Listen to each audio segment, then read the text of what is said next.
네, 오늘은 하나님께서 주신 말씀 가운데 로마서 12장에서 14장까지의 말씀을 읽었습니다.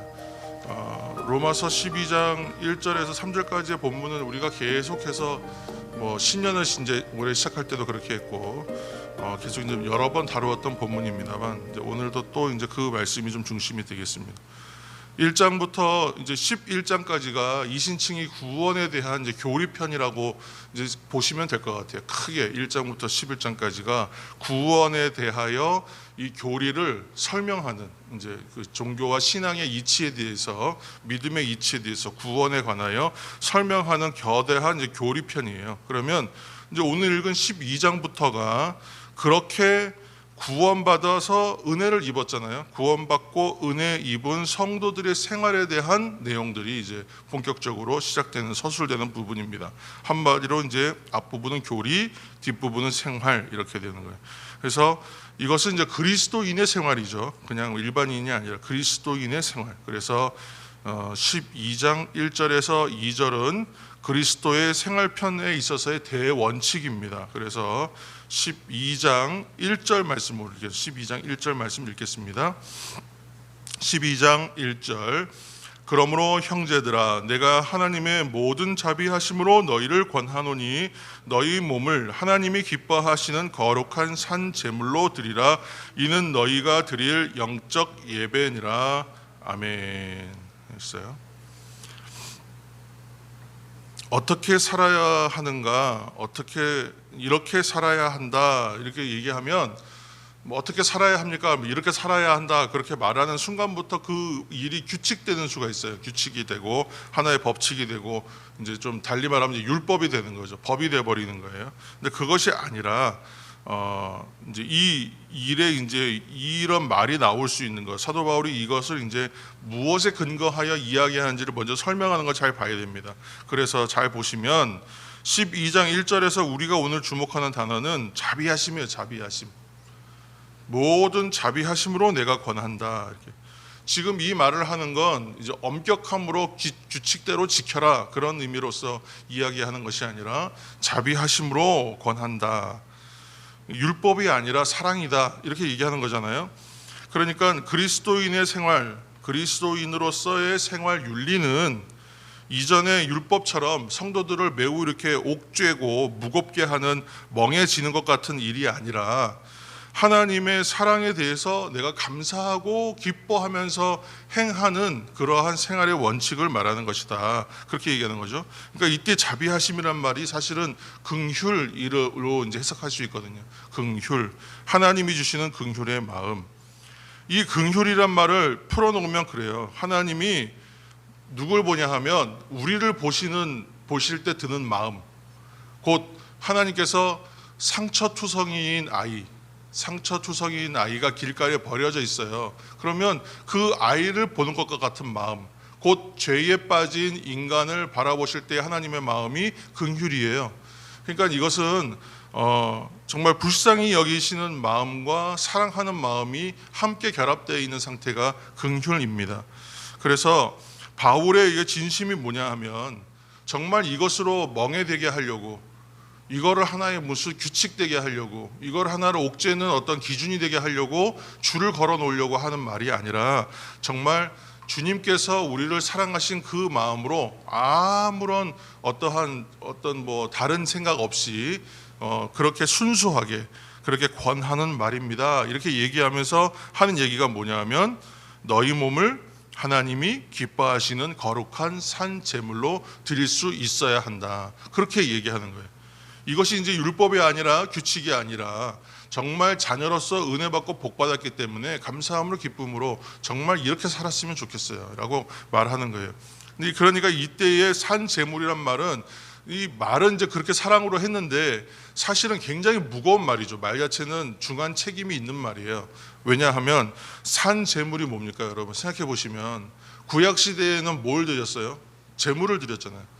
구약 시대는 짐승을 제물로 드렸는데 짐승을 제물로 드리기 위해서는 피를 내는 것이었죠. 피를 흘려야 되는 거예요. 그러면 죽었다는 얘기예요. 그러니까 제물은 산채로 드리는 것이 아니에요. 제물이 되려면 죽어야 돼요. 그러니까 이때에 이제 하나님께 몸을 드려라, 거룩한 산제물로 내 몸을 드리라는 얘기인데, 몸은 사람의 육신만을 드리라는 것이 아니라 존재 자체, 이게 소마라고 하는 것은 몸인데 바디를 말하는 건데, 여기에서 몸은 어떤 육신의 생활 전체를 말하는 거예요. 그래서 육신 아닌 전체, 나의 존재를 다 드리는 것이에요. 근데 제물은 어떻게 해요? 산채로 드리지는 않는다.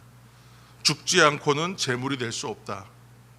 그러니까 이렇게 말하면, 그러면 사람을 제물로 드리면 인신공양하라는 얘기입니까? 그렇진 않죠, 당연히. 그러므로 이 말씀은 제물로 드려지기 위해서 짐승이 죽어야 했던 것처럼 그렇게 우리도 어떻게 해요?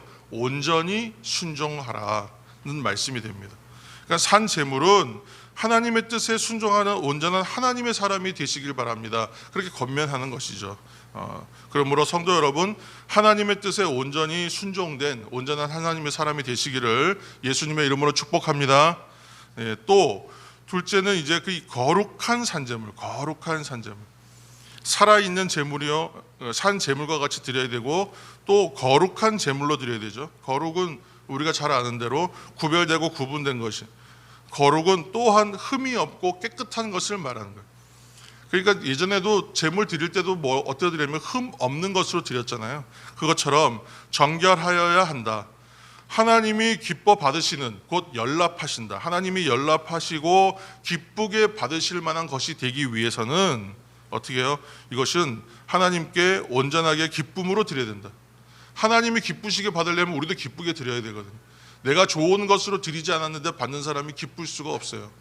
내가 기쁜 마음으로 드려도 받는 사람의 기분은 그렇지 않을 수 있어요. 그런데 받는 사람이 기쁠 정도면요, 내가 정말 드릴 때 어떤 마음으로 드려야 되는지 그것을 기억하고 알아야 된다라고 하는 것이죠. 그러니까 하나님이 기뻐하시는 거룩한 산제물로 드려지는 영적인 예배의 삶, 이것은 내가 구원받고 완성을 향해 가는 사람으로서의 소망을 가진 그 삶, 그렇게 살아가는 예배의 삶을 하나님께 드리면 그것으로 하나님은 기뻐하신다는 것이죠. 그래서 헌신과 순종으로 살아가는 하나님이 기뻐하시는 예배적 삶을 살아야 합니다. 이렇게 정리할 수 있을 겁니다. 그리고 이제 2절 말씀입니다. 12장 2절 함께 읽겠습니다. 너희는 이 세대를 본받지 말고 오직 마음을 새롭게 함으로 변화를 받아 하나님의 선하시고 기뻐하시고 온전하신 뜻이 무엇인지 분별하도록 하라. 아멘. 2절의 이제 핵심은 변화이죠. 변화. 변화된 삶. 근데 1절에 있는 얘기가 하나님이 기뻐하시는 제물되는 산 제물이 되는 예배의 삶이라는 것이 결국은 거룩하게 변화된 새 사람의 삶을 말하는 것인데, 2절에서는 그것을 더 이제 정확하게 한 번 더 강조하며 변화된 삶이라고 얘기해요. 그러니까 그리스도 안에서 변화된 삶이죠. 변화된 삶은 예전과는 보는 것도 다르고 생각하는 것도 다르고 또 이 생각이 달라졌으니 사는 것도 다르겠죠. 그래서 달라진 것을 말하는 거예요. 신약성경 326면에 골로새서 3장 10절 말씀을 제가 읽겠습니다. 골로새서 3장 10절. 새 사람을 입었으니 이는 자기를 창조하신 이의 형상을 따라 지식에까지 새롭게 하심을 입은 자니라. 아멘. 이렇게 얘기했어요. 새 사람을 입었기 때문에 이것은 나를 창조하신, 자신을 창조하신 하나님의 형상을 따라 지식과 이런 것죠, 지식에까지 생각하고 알고 깨닫고 하는 것까지 다 새롭게 하심을 받은 사람. 이 무슨 얘기냐? 결국은 이 새 사람, 변화된 새 사람은요, 새로운 옷을 입었다는 거예요. 새로운 옷을 입었다. 새로운 옷을 입은 것처럼, 새 옷을 입은 것처럼 사는 거다. 예전에 그냥 뭐 편하게 입던, 그냥 막 입던 옷이 아니라 이제는 좀 새롭게 옷을 입었기 때문에 그 옷을 입은 사람은 어떻게 해요? 생활과 태도와 생각과 자세와 그 마음가짐이 전혀 달라져요. 마음가짐이. 그러므로 하나님의 말씀인 성경을 많이 읽어야 된다. 갑자기 무슨 얘기냐? 새 사람을 입었으니까 이는 자기를 창조하신 이의 형상을 따라 하나님의 형상을 본받고 닮아가는 자리에까지 이르기를 연습하라고 이제 노력하라는 말씀인데, 그러기 위해서는 하나님을 알 수 있는 것은 어디예요? 말씀밖에 없어요. 그래서 하나님의 말씀을 성경 많이 읽으시고 가까이 하시기를 또한 축복합니다. 우리가 이제 이 표현을 달리 뭐라고 했냐면 말씀과 친밀하여 지자 이렇게 얘기했어요. 그러니까 말씀과 친밀하시기를 다시 한번 축복합니다. 렉시오 디비나라고 해요. 영적 독서. 영적 독서는 단지 성경만 있는 것을 말하는 것은 아니지만 우선은 성경이에요.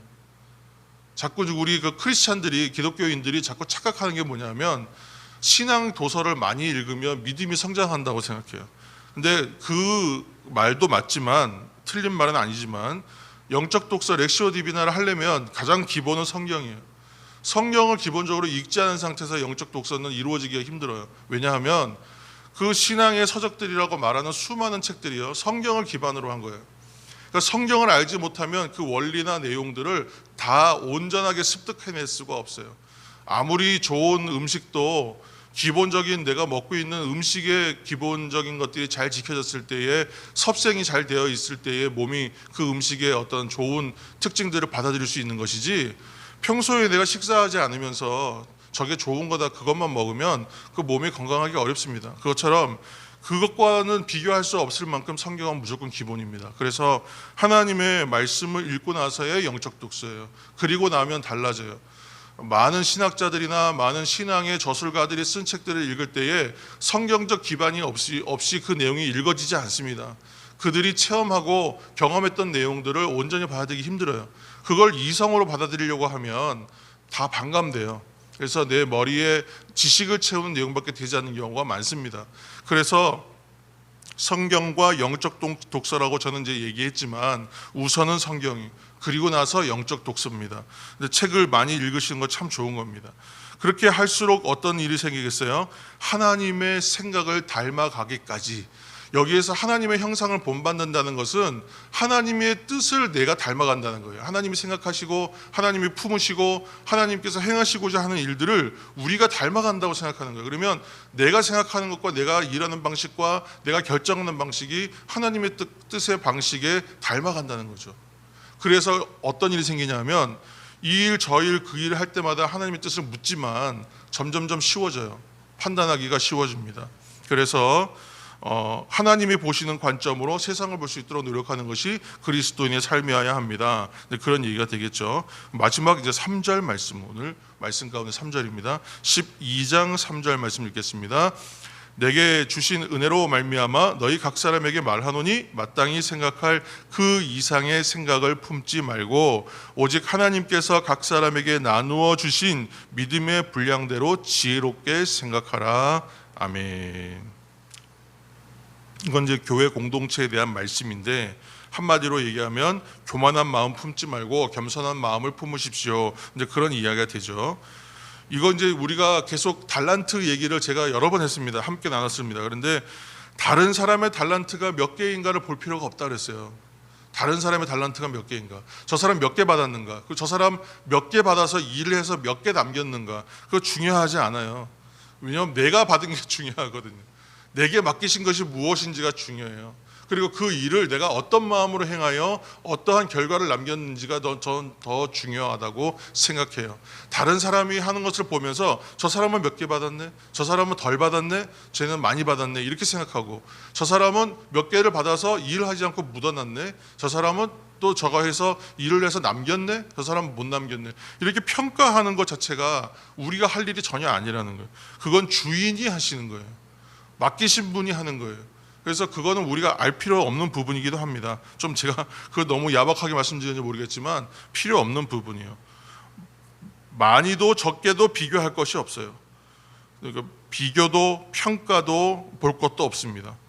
이것이 어떻게 보면 겸손의 마음의 시작이에요. 겸손의 마음과 반대되는 말이 교만한 마음이라면, 교만한 마음은 뭐예요?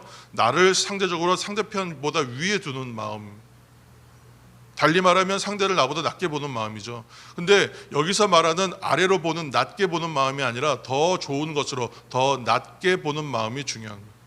하나님 그 마음을 품으라. 그게 그리스도의 마음이라고 얘기해요. 겸손의 마음을 품어야 합니다. 내가 하나님을 닮아가고 그리스도의 장성한 분량에 이르기를 힘쓰는 성도예요. 나는 구원받았고요, 구원의 완성을 향해 가는 성도예요. 그런데 내가 지금 겸손한 마음을 품지 않을 수가 없죠. 사실은 이거는 품성적 가치죠. 그래서 성도 여러분, 오늘 이제 하나님의 말씀을 우리가 좀 정리하면, 말씀을 친밀히 여기심으로 하나님의 형상을 본받으시기를 축복합니다. 그리고 이 겸손함을 위하여 엎드려 기도하는 것이 필요할 겁니다. 이것은 기도의 자세를, 기도하는 것을 하는 것으로 제가 정리하려고 합니다. 그래서 성도 여러분, 날마다 말씀을 친밀하게 여기시고 날마다 주님 앞에서 나의 겸손을 위하여, 교만하지 않기 위하여 엎드려 기도하시는 성도들이 다 되시기를 예수님의 이름으로 축복합니다. 함께 기도하며 나가겠습니다.